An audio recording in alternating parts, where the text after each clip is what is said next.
네, 2022년 1월 16일에 윤석열 대통령님의 페이스북의 SNS 글입니다. 벌써 3년이나 된 글인데요. 한번 읽어드리겠습니다. 법 위에 군림하는 민노총이야말로 불공정의 상징입니다.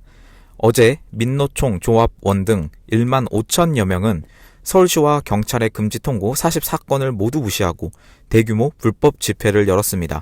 불평등 갈아엎자며 모인 이들이 국가보안법 폐지를 요구하고 한미연합 군사연습, 여기는 군사훈련이 아니라 군사연습이라고 썼다고 강조를 하셨고요. 이것을 영구 중단을 외칩니다. 여기에 공감하는 국민들이 얼마나 있을까요? 라는 글입니다. 여러분, 이 밑에도 쭉 있긴 한데요. 사실 이때는 많은 분들이 이러한 세력에 대해서 지금보다는 관심이 더 적었을 것은 맞습니다. 물론 이전에는 더 많은 뉴스가 있었지만 2022년 3년 전만 해도 많이 관심이 없었단 말이죠. 그러나 이때나 저때나 윤석열 대통령님의 고민은 계속해서 똑같았구나 드러나는 글입니다. 저는 윤 대통령의 업적이 정말 많습니다. 찾아보면 정말 많은데 딱 하나만 뽑자면요, 저는 이 노조들에 대한 회계 공시라고 생각합니다. 어떻게 하셨냐면 회계 공시를 한 노조에만 연말 세액공제 혜택을 주기로 한 거예요. 여러분, 굉장히 이거 현명한 방식인데요. 그래서 한노총, 민노총, 여기에 그 내부 세력들이 이제는 투쟁이 아니라 실리를 선택하게 되는, 그러니까 돈 앞에서 장사가 없는 거죠. 노동계의 고질적인 문제였는데요. 이 깜깜이 회계라고 일명해가지고 노조가 연간 1,000억 원이 넘는 조합비가 있었대요. 어마어마한 돈 아닙니까, 여러분? 이거를 어디에 어떻게 썼는지 좀 몰랐단 말이죠. 그러나 이걸 함으로써 그 노조의 내부 세력들 아시죠? 중앙으로 갈수록 이게 노조가 맞나 싶을 정도로 근로자의 권리를 주장하는 게 아니라 뭔가 다른 목적이 있는 그런 노조가 정말 말도 안 되는 그런 상황이 드러나는데, 저는 만약에 2, 3년 전에 이런 회계 공시 안 됐잖아요? 그럼 지금의 탄핵 찬성으로 모이는 사람이 몇 배는 더 많았을 거라고 생각합니다. 나경원 의원도 그걸 언급을 해주셨어요. 윤 대통령님이 이건 정말 많이 축소시켜놨어요. 그리고 굉장히 다시 생각해보면 여러분, 현명한 방법으로 돈을 이용해서 이들을 축소시켰다는 거죠.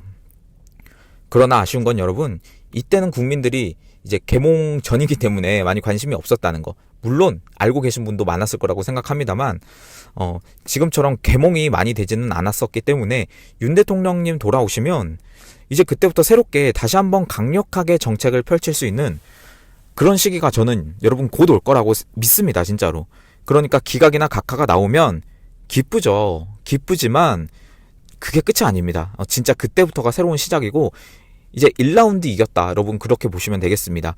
저는 이렇게 직무정지 기간에 플러스로 직무 연장해야 된다고 생각하고요. 당연히 여러분 방심하는 건 아닙니다. 방심하시면 안 되고 하던 대로 우리가 쭉 해야 되고, 추가로 여러분 지금 행정부를 완전히 마비시키고 검사마저 이렇게 탄핵시키고 막 이렇게 하는 민주당, 정당 해산 청구 해야 된다고 생각합니다. 되든 안 되든요. 그들도 되든 안 되든 지금 임기 내에 거의 30번 탄핵을 했잖아요. 그리고 4월 18일 이후로는요, 문영배랑 이미선 임기가 만료돼요. 이번에 헌법재판관을 누구를 임명하느냐가 정말 중요하다는 것을 이제 국민들마저도 알았기 때문에 쉽게 아무나 임명하지는 못할 겁니다. 지금 전국민 계몽 상태여가지고 지금이 또 돌아오시면 바로 일을 하실 수 있는 아주 적기다라고 그렇게 저는 생각을 합니다. 여러분도 많이 동의하실 거라고 생각하고, 이번에 윤석열 대통령님 돌아오면 할 일이 정말 많습니다. 짧은 기간이 남았는데요. 돌아오시면 짧은 기간이 남았습니다만 저는 당연히 돌아올 것이라고 가정을 하고 말씀을 드리는 겁니다. 물론 방심은 하면 안 됩니다. 제가 계속해서 강조드리지만 할 일이 정말 많기 때문에 우리가 계속해서 돌아오셔도 지금과 같은 더 지지율 높이는 데 집중을 해야 된다고 생각합니다. 지금 최상목 대행이 어제 다시 한번 그 방통위법 개정안이죠. 이게 이번에 처음 올라온 게 아니에요, 여러분.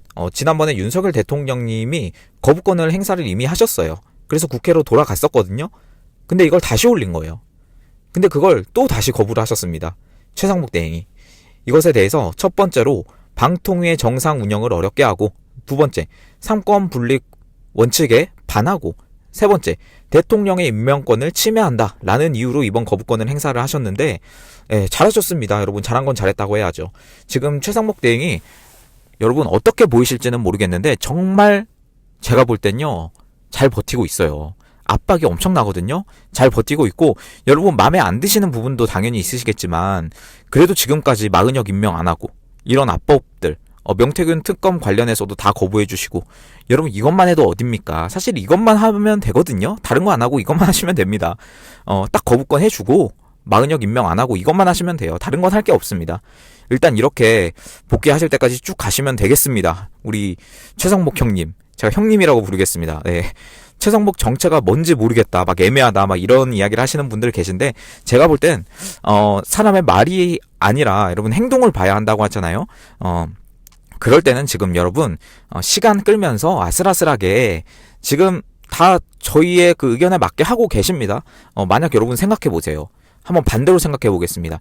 최상목 대행이 저쪽 편이었다면요, 당연히 마은혁 임명 진작하고 거부권도 행사 안 하겠죠. 근데 그걸 다 하고 계시니까 뭐 일단은 다행이다라는 거고, 지금 사태에 대해서 여러분 그 장동혁 의원 아시죠? 장동혁 의원이 아주 잘 페이스북에 써주셨습니다. 한번 보겠습니다. 여러분 이 글이 그냥 SNS에 올린 글이라고도 볼 수 있는데, 그 민주당의 그 심리와 저쪽의 어떤 그 여론전이나 이런 거를 굉장히 잘 파악해 주셨어요. 그래서 한번 다시 보겠습니다. 더불어민주당이 최상목 권한대행에게 마은혁 헌법재판관 후보자의 임명을 최후 통첩했다. 내일까지 마은혁을 임명하지 않으면 더는 묵과할 수 없다는 말까지 했다. 이거 박찬대가 한 거죠. 입 밖으로 꺼내지는 않았지만 마은혁 후보자를 임명하지 않으면 탄핵이라도 불사하겠다는 것이다. 대행의 대행 체제도 모자라 끝내 대한민국 정부의 숨통을 끊어버리겠다는 겁박이다. 윤석열 대통령의 구속 취소 이후 더불어민주당의 초조함은 극에 달한 상황이다. 매일같이 8.7km씩 도보 행진을 하며 탄핵을 외쳐도 허망한 구호는 길거리로 흩어질 뿐이고, 이재명 대표의 정치적 생명이 끝나는 날만 다가오고 있기 때문일 것이다. 아무리 연끌을 해도 탄핵을 위한 6명의 헌법재판관을 모을 수 없었던 문영배 대행에 긴급한 SOS가 있기라도 한 것인가? 마은혁 후보자에게 임시재판관 지위를 부여해달라는 가처분 신청까지 접수된 것을 보면 애절함이 그대로 묻어난다. 더불어민주당과 문영배 대행의 헌재가 아무리 꼼수를 부려도 탄핵은 이미 물 건너갔다. 이제 남은 것은 탄핵 기각이냐 각하냐의 결정만 남은 상황이다. 사법부 결정의 승복을 밝혀야 할 대상은 이재명 대표와 더불어민주당이다. 네, 여러분 장동혁 의원이 페이스북에 이렇게 글을 써주셨습니다. 여러분 이 글 보시니까 어떠신가요? 사실 뭐 덧붙여서 설명할 말이 없어요. 지금 저쪽의 심리와 속마음을 정확히 파악하시고 글을 써주셨거든요. 저는 굉장히 정확하다고 봅니다. 박찬대 등 민주당이 계속해서 마은혁 임명을 요구하고 이제는 최후 통첩이다, 묵과할 수 없다, 뭐 이런 말을 하는데, 그럼 뭐 어쩌실 건데요? 지금 뭐 또 탄핵이라도 지금 하겠다는 걸로밖에 저는 보이지 않거든요. 진짜 이 당은 대한민국의 미래를 위한 당이 맞나? 저는 아니라고 봅니다. 일반 국민들도 이제는 많이 그렇게 생각을 하고 있습니다. 민주라는 이름 뒤에 숨어서 지금 이러한 일들을 계속하고 있는 거죠. 여러분 저는 이게 실수로 본인들의 패를 다 깐 것과 마찬가지라고 생각합니다. 저는 개인적으로 이번 선고의 키포인트가 한덕수 대행의 선고라고 생각하거든요. 뭐 여기저기서 들리는 말에 의하면은 이미 평의가 끝났는데 뭐 헌법재판소의 딜레마로 인해서 선고가 늦어지고 있다라는 이야기도 있고요. 한덕수 재판의 그 변론은요 90분밖에 되지 않았어요. 90분. 여러분 90분 안에 변론이 다 끝났는데 지금 끝난 지도 한참 됐죠. 근데 왜 선고를 안 합니까? 딜레마가 있기 때문이에요. 선고를 하지도 그리고 안 하지도 못하는 그런 딜레마가 있습니다. 사실 저쪽의 실수는요, 한덕수 대행을 급하게 150명으로 탄핵시켜버렸다는 거예요. 이렇게 되면 최상목 대행의 모든 행동과 그리고 정계선 조한창 임명한 것까지 과연 그 헌법재판관의 지위가 올바른 것인지에 대한 시비가 당연히 나올 수도 있다는 것이죠. 아니 한덕수 대행은 대행이라서 국무의원으로 취급해가지고 150명으로 탄핵을 시켜놓고 왜 최상목 대행이 임명한 그 2명의 지위는 인정해주는 거냐. 이러한 문제가 당연히 불거질 수밖에 없는 거죠. 여러분 굉장히 논리적인 이야기입니다. 이게 대행으로 인정을 했다면 애초에 200석이 필요한 거고, 그렇다면 최상목 대행이 임명한 그 2명의 정계선과 조한창의 지위를 보전해 주려면 당연히 한덕수 대행에 대한 탄핵은 각하되어야 되는 게 맞고, 그러니까 이게 헌법재판소도 딜레마고요. 저쪽에서도 실수한 거예요, 여러분. 실제로 그때부터 지지율이 완전히 더 급상승하기 시작했고요. 여러분, 그렇기 때문에 저는 26일 이재명 2심이죠. 이전에 한덕수 대행 각하가 나오고요. 윤 대통령님도 그 이후쯤에서 딱 이제 선고가 나오면 좋은 그림이긴 한데, 헌법재판소에서도 지금 어떻게 보면 좀 정치적인 그 상황과 그런 대중의 어떤 여론에 좀 인식을 하고 있을 거예요. 그래서 아마 26일 이후를 좀 생각하고 있다, 뭐 이런 이야기도 나오고, 뭐 그냥 예측입니다. 일각에서 나오는 예측이고요. 뭐 근데 지금은 예측의 의미가 없죠. 지금은 당장 저번 주만 해도 14일에 나올 것이다 라고 그렇게 언론에서 떠들었는데, 저쪽에서도 떠들었는데 나왔나요? 네, 안 나왔잖아요. 의미가 없습니다. 아무튼간 저도, 여러분도 느낄 수 있는 것은, 확실한 건 저쪽이 굉장히 불안하구나 라는 거는 여러분 확실히 알 수 있습니다. 마은혁을 임시재판관 지위까지 부여하는 그런 가처분 신청할 정도면, 여러분 이게 말이 됩니까? 무슨 헌법재판소 재판관을 임시로 그리 임명을 합니까? 이거는 무슨 국가 권력을 임시로, 그냥 대통령까지 임시로 하겠습니다 이러다가, 말도 안 되는 가처분 신청이고요. 얼마나 급하면 이런 아이디어까지 쥐어짜내서 하는지 개인적으로 정말 이해가 안 되고요. 진짜 급하구나, 불안해서 미치겠는 상황이구나, 뭐 이렇게밖에 생각할 수밖에 없습니다. 뭐 우리가 너무나 여유 있다 그런 상황은 또 아니죠. 방심하지 말아야 되고, 너무나 당연한 이야기고요. 네, 여러분, 이 시국엔요 또 이런 기사까지 나옵니다. 정말 문제 그 자체인 국민의힘 지도부, 이 쌍권 권성동 권영세가 입술이 다 부러텄다, 뭐 이런 기사까지 나오는데, 아니 어쩌란 건지요. 네, 입술이 부러튼 게 뭐가 대수라고 기사까지 나오나요? 여러분, 어제 그젠가요? 제 라이브에서도 함께 하셨는데, 우리 이종배 의원님, 시의원이시죠. 국회의원은 아니시고 지금 눈 맞으면서 손도 다 빨개지셔가지고, 그때 그 헌법재판소가 제동이거든요. 동 이름이 제동인데 거기에 대설주의보까지 내렸어요. 저도 눈 맞으면서 라이브를 굉장히 어떻게 보면 좀 굉장히 춥게 했었는데, 그때 여러분 보셨어요? 3,000배를 하시고 그러고 계신데 시의원까지 나서가지고 입술 부르텄다고 기사가 왜 나오나요? 지금 헌재 앞에서 20일 넘게 단식하시는 분도 계신데, 응급실 왔다 갔다 하시면서 참 여유롭습니다 지금. 그리고 이해가 안 가는 게, 여러분, 제목이 강성 보수의 적이다? 지금 좀 오해가 있으신 것 같은데, 강성 보수의 적이 아니에요.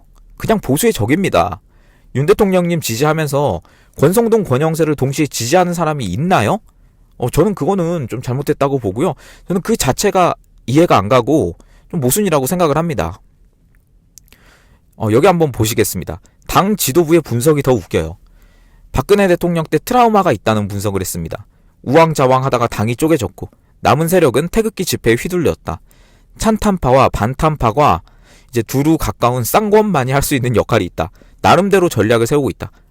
참 어이가 없습니다. 우왕좌왕하다가 당이 쪼개진 게 아니라, 그때 권성동 의원 본인이 아주 주도적으로 나서서 박근혜 전 대통령님의 탄핵을 완성시키신 분 아닌가요? 권성동 의원님? 제가 기억이 조작이 됐나요? 많은 사진도 있고 기사도 있는데, 또 이어서 여러분, 지도부에 대해서 아까 나름대로 뭐 전략이 있다고 했는데, 그 전략이 뭔지 보면요, 일종의 채널링, 일명 줄타기라고 하겠습니다. 줄타기를 계속해서 혹시 모를 조기 대선까지 가야 하는 게 지도부의 과제다. 그래가지고 2차 탄원서에 서명을 안 하셨나요? 권성동 권영세 지도부님들? 당 고정 지지층의 기반이 중요한 만큼 이들이 이탈하지 않게 달래면서도 중도 확장성을 염두에 두고 있다. 집토끼부터 잘 다독여야 산토끼도 잡는다. 이런 말이나 하고 있습니다 지금. 저는 이번에 진짜 그 비대위로 넘어가면서 한동훈 나가고, 그 조중동에서 갑자기 비대위원장으로 이제 김무성을 뜬금없이 띄우면서 막 이렇게 여론 점검했었던, 여러분 그 기억 나십니까? 그 12월쯤에? 저는 똑똑히 기억합니다. 그래놓고 여론 안 좋아지니까 쌍권으로 간 거 똑똑히 기억해요.